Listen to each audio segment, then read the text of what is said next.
Happy new year बेटा।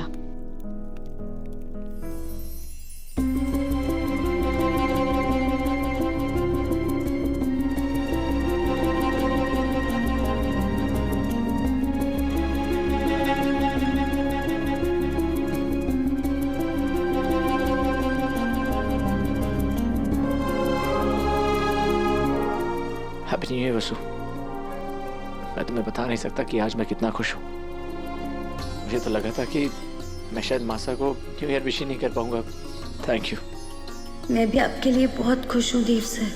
बस दुख है तो इस बात का कि अब कोई भी नया साल मैं आपके या अपने परिवार के साथ नहीं मना पाऊंगी।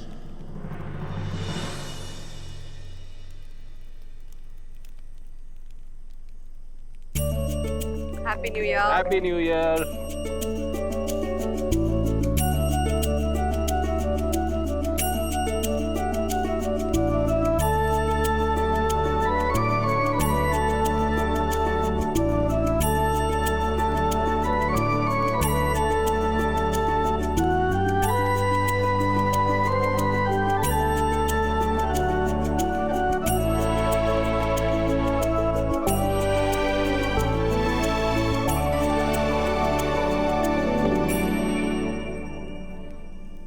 अब सबको आराम करना चाहिए, वरना ऐसा ना हो कि साल के पहले दिन ही सब अपने काम के लिए लेट हो जाए। बिल्कुल।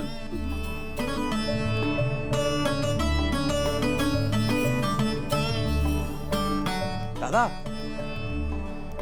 कहाँ जा रहे हो यार आप लोग? अभी तो रात बाकी है, बैठते हैं थोड़ी देर। हाँ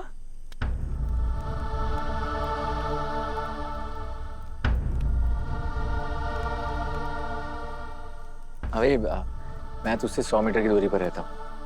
अभी जाने दे, कल सुबह मिलते हैं। यार दादा, नए साल के पहले दिन ही आपने अपने छोटे भाई को मना कर दिया। इतने दिन बाद तो आप आए हो यार। अविनाश जी, आप भी चल के रेस्ट कर लीजिए ना, रात बहुत हो गई है। भाई साहब और वसु पास में तो हैं, कल मिल लेंगे। ठीक है, रानी साहब ने कह दिया तो रेस्ट करेंगे।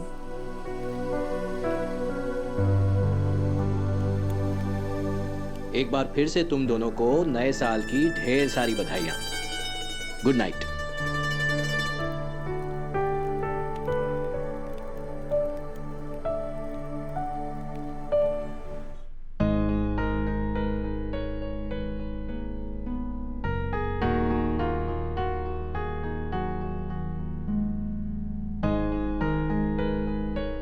क्या हुआ देव सर? आप खुश ना हैं? खुश क्यों नहीं होऊंगा वसु? हर बार की तरह इस बार भी मैं अपने परिवार के साथ न्यू ईयर मना पाया। पता ही नहीं चला शाम कब शुरू हुई और रात कब खत्म हो गई। तो फिर ये उदासी क्यों? सच कहूं वसु, आज मेरा बहुत मन था कि मैं घर पर ही रुक जाऊं।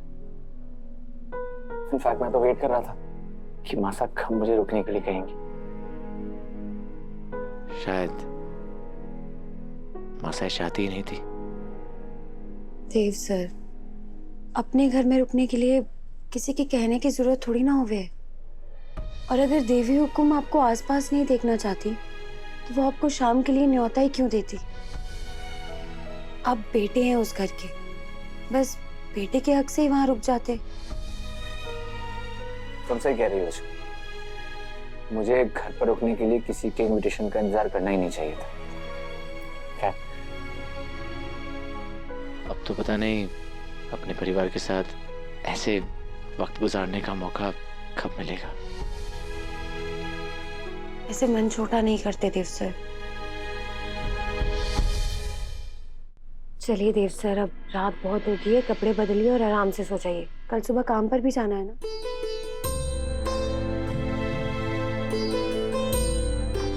बस 2-4 दिन की बात और है धनी, फिर आप हमेशा अपने परिवार के साथ ही रहेंगे। आपके बिना मैं कैसे रहूंगी ये वो तो हमारे को ना पता, लेकिन आपकी खुशी के लिए हमारे को यो कदम उठाना ही होगा।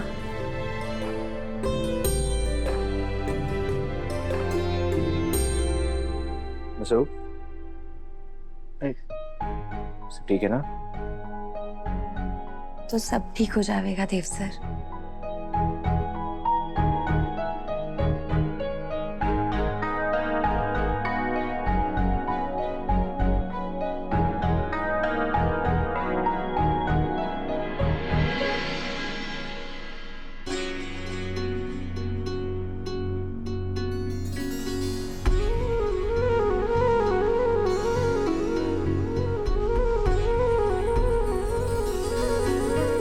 खुश रहो। तुम्हारी प्रार्थनाओं से साल की पहली आरती और कामना करते हैं कि माता रानी की कृपा से जिंदगी का आने वाला हर नया साल ऐसा ही शुभ हो।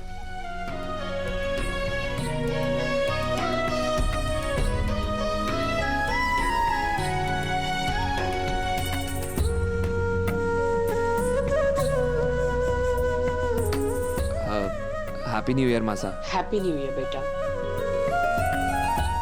हैप्पी न्यू ईयर पापा साहब। हैप्पी न्यू ईयर बच्चों।